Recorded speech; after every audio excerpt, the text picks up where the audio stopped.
Hola a todos, bienvenidos a una nueva inmersión. Hola. Hoy nos vamos a entrar en un mundo fascinante de finanzas internacionales, Ah, espionaje uy. y un toque de drama literario. Interesante. Prepárense porque la historia que vamos a desentrañar hoy tiene todos esos ingredientes y algunos más. Me gusta. Imaginen la escena. Argentina, 2001, Ajá. en medio de una crisis económica sin precedentes. Sí. Se declara en default de su deuda soberana. Tremendo. Y en este escenario aparecen los fondos buitre. ¿Les suena familiar? Por supuesto. Bueno, uno de los más conocidos, uno de los más famosos, es Elliott Management, Sí. liderado por el enigmático Paul Singer. ¿Qué personaje? Y aquí es donde nuestra historia comienza a tomar un giro realmente fascinante. A ver. Porque en esta historia no solo tenemos la crisis económica y los fondos buitre buscando recuperar su inversión, Claro. sino que también tenemos un personaje que salta de la sala de juntas a las páginas de una novela. Y ahora, posiblemente, de vuelta a los tribunales. Interesante. Cuéntame más. Hablemos de Jay Newman, ¿Ah? abogado estrella de Elliott Management, Sí. que lideró las negociaciones en el caso argentino. Ah, el mismo. Este hombre, después de asegurar una victoria para el fondo, decide volcar su experiencia A ver. en un thriller financiero llamado Under Money. Under money. Under Money. La trama, por lo que he leído, Sí. parece salida de una película de Hollywood. En serio. Un magnate de fondos de cobertura, espionaje internacional, Ya. corrupción, mercenarios rusos. Wow. Suena explosivo. Está ¿Sí? explosivo. ¿Eh? Pero lo que realmente intriga es que los fiscales estadounidenses están investigando Investigando. si la novela de Newman se basa en hechos reales. Mm, ¿Hasta qué punto la ficción se mezcla con la realidad? Esa es la pregunta. Esa es la gran pregunta. La gran pregunta, sí. Y aquí es donde las cosas se ponen aún más interesantes. Más todavía. Entra en escena Amit Hurley, Coming for it. un investigador privado israelí, Ajá. con una reputación, digamos, un tanto particular. Particular. Se dice que Forlit, utilizando hackers, Hackers. obtenía información confidencial para sus clientes. Mm, Y uno de ellos, supuestamente, era Elliott Management. O sea, Estamos hablando de espionaje corporativo en toda regla. parece que sí. Eso parece. Interesante. Se cree que Forlit podría haber hackeado los correos electrónicos de funcionarios argentinos ¿En serio? durante la época de la disputa por la deuda, Ajá. buscando información que le diera a Elliott Management una ventaja en las negociaciones. Claro. Y según algunos informes, Sí. Forlit habría ganado una suma considerable por sus servicios, ¿Cuánto? alrededor de $20 millones. 20 millones de dólares. Ya. Eso no es cualquier cosa. No. Definitivamente esto nos lleva a preguntarnos hasta dónde estaban dispuestos a llegar Sí. para cobrar esa deuda. Exactamente. Y aquí hay varias capas de misterio que debemos desentrañar. Varias capas. Por un lado, tenemos la relación entre Newman y Forlit. Se conocían desde antes del caso argentino. Newman sabía de las actividades de Forlit. Las aprobó. Buenas preguntas. Y luego tenemos a Paul Singer, Ajá. el cerebro detrás de Elliott Management. Singer estaba al tanto de todo esto, de su visto bueno a estas operaciones. Son preguntas muy difíciles de responder en este momento. Sí. Pero creo que es importante entender quiénes son estos personajes Totalmente antes de adentrarnos en los detalles del caso. de acuerdo. Empecemos con Jay Newman. ¿Quién es este abogado que pasó de las salas de juntas a las páginas de una novela que ahora está bajo la lupa de los fiscales? Bueno, Newman es un abogado estadounidense Ajá. especializado en litigios complejos, Sí. particularmente en deuda soberana, Ajá. antes de convertirse en novelista. Sí. Fue el cerebro legal Ajá. detrás de la estrategia de Elliott Management en Argentina. Interesante. Su habilidad para manejar negociaciones difíciles Ajá. y su profundo conocimiento del sistema legal. Sí. Lo convirtieron en una figura temida en el mundo financiero. Es decir, no era un simple abogado corporativo. No. Este hombre era un estratega, Sí. un maestro del ajedrez legal Exacto. que jugaba con las finanzas globales. Exactamente. Y esa experiencia, Sí. esa visión de cómo funcionan realmente las cosas Ajá. en el mundo de las altas finanzas, Ah. es precisamente lo que se refleja en su novela Under Money. Hablemos un poco más sobre esa novela. Vale. La trama, como mencionamos antes, es bastante explosiva. Sí.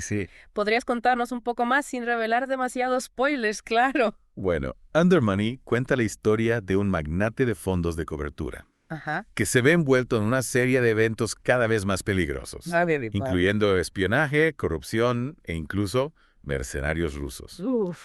La novela está ambientada en el mundo de las finanzas internacionales, con personajes que se mueven en un entorno de poder, ambición y falta de escrúpulos. Suena a que Newman se inspiró bastante en su propia experiencia. Podría ser.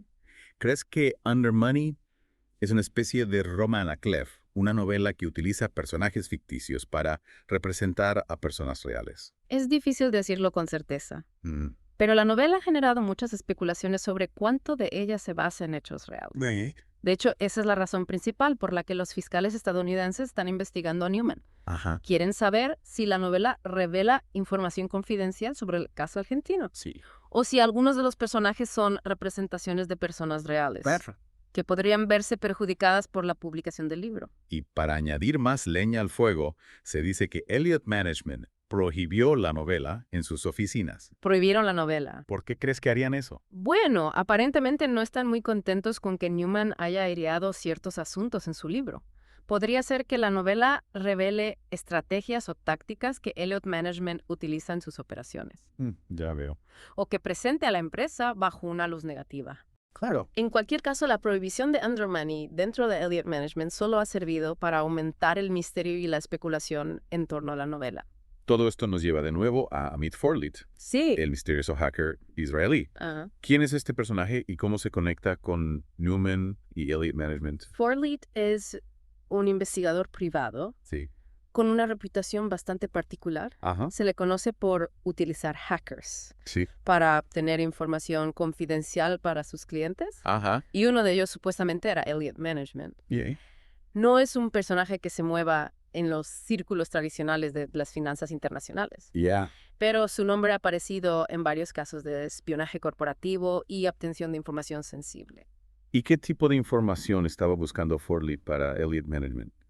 ¿Qué era tan valioso que justificaba pagar $20 millones por sus servicios? Se cree que Forlit estaba tras los correos electrónicos de funcionarios argentinos, incluyendo a figuras prominentes del gobierno y del mundo empresarial. Ya veo. El objetivo era obtener información que pudiera dar a Elliott Management una ventaja en las negociaciones por la deuda. Claro. Podríamos estar hablando de estrategias legales, debilidades en la posición argentina o incluso información comprometedora que pudiera utilizarse como palanca de presión. Es decir, estaban dispuestos a jugar sucio para cobrar esa deuda. Así parece. Nos andaban con rodeos a la hora de conseguir lo que querían. Y lo que hace que todo esto sea aún más intrigante es la cantidad de dinero que se movió en torno a estas operaciones. Sí. $20 millones es una suma considerable, Claro. incluso para un fondo de inversión como Elliott Management. Ya.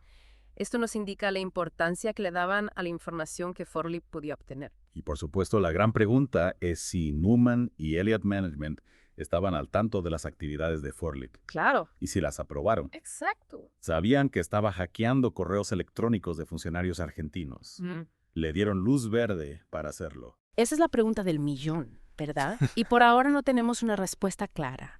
La investigación aún está en curso. Ajá. Y todavía hay muchas piezas del rompecabezas que faltan. Lo que sí sabemos es que las acusaciones contra Forlit son bastante serias. Sí. Si se comprueba que hackeó los correos electrónicos de funcionarios argentinos, podría enfrentar cargos muy graves. Y la sombra de la duda también se cierne sobre Newman y Elliott Management. Por supuesto. Si se demuestra que estuvieron involucrados en estas actividades ilegales, su reputación quedaría gravemente dañada.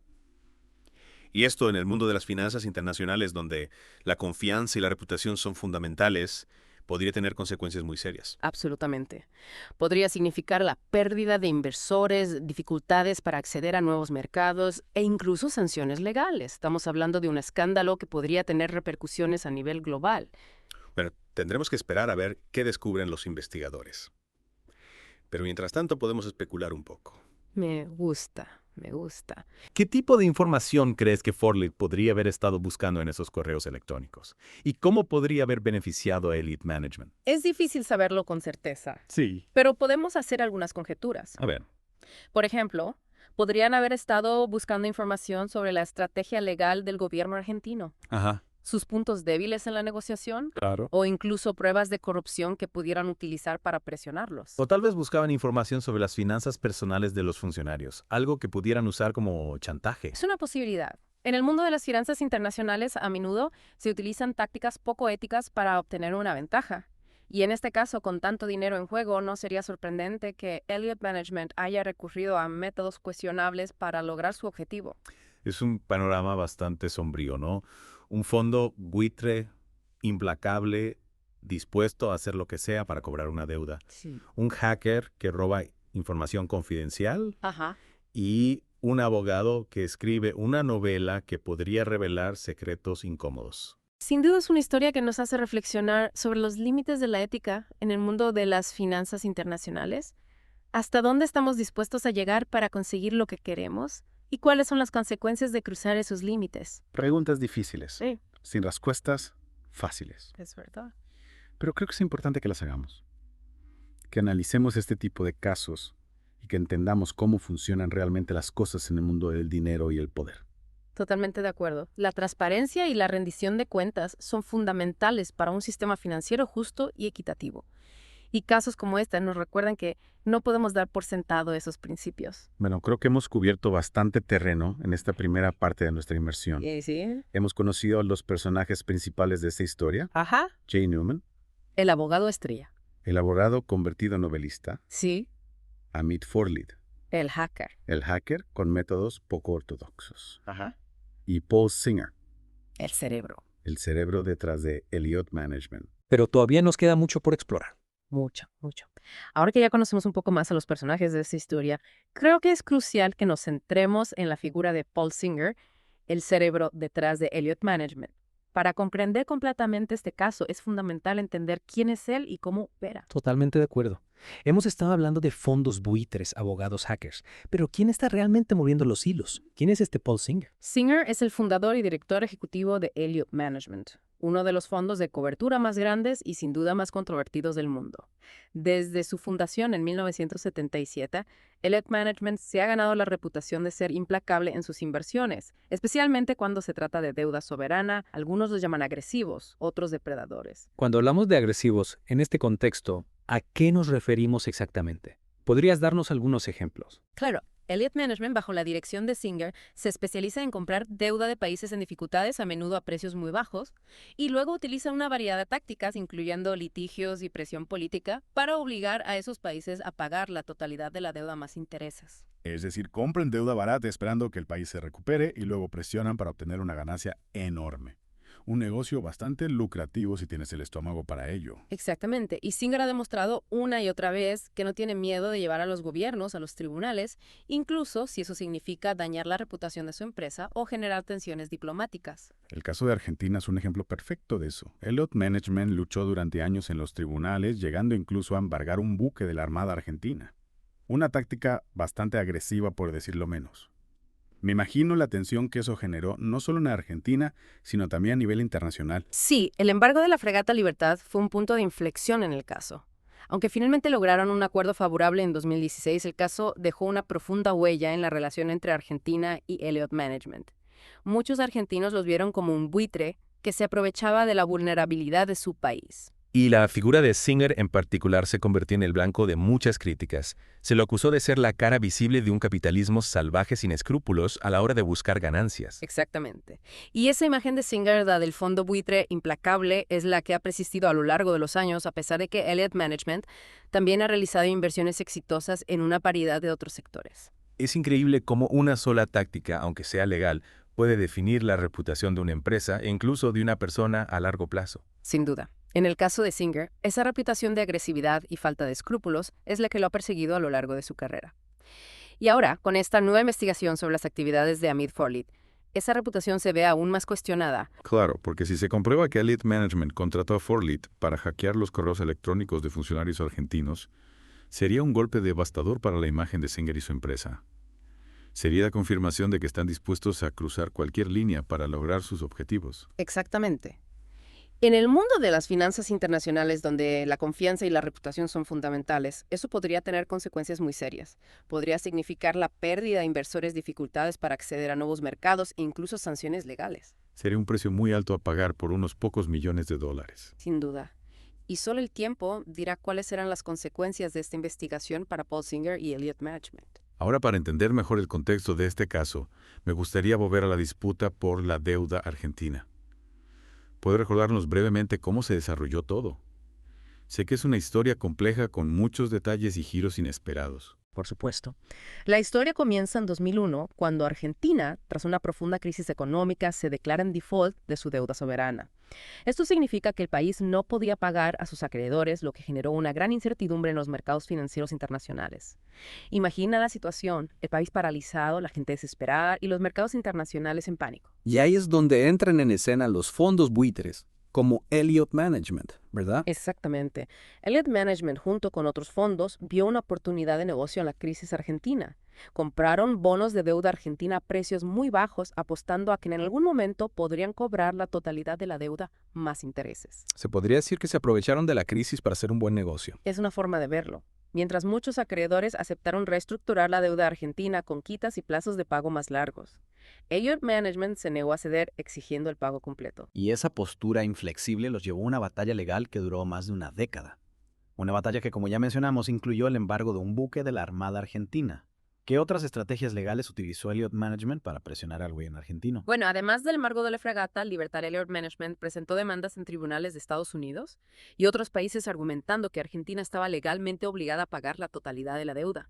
También utilizaron su influencia política para presionar al gobierno argentino a través de diferentes canales, incluyendo el Congreso de los Estados Unidos. Es decir, utilizaron todos los recursos a su alcance para conseguir su objetivo. Exactamente. Y esa estrategia, aunque controvertida, finalmente les dio resultado. En 2016, el gobierno argentino bajo la presidencia de Mauricio Macri decidió negociar un acuerdo con Elliott Management y otros fondos. Un acuerdo que, si mal no recuerdo, implicó el pago de miles de millones de dólares a los fondos. Así es. El acuerdo le permitió a Elliott Management obtener ganancias sustanciales de su inversión inicial.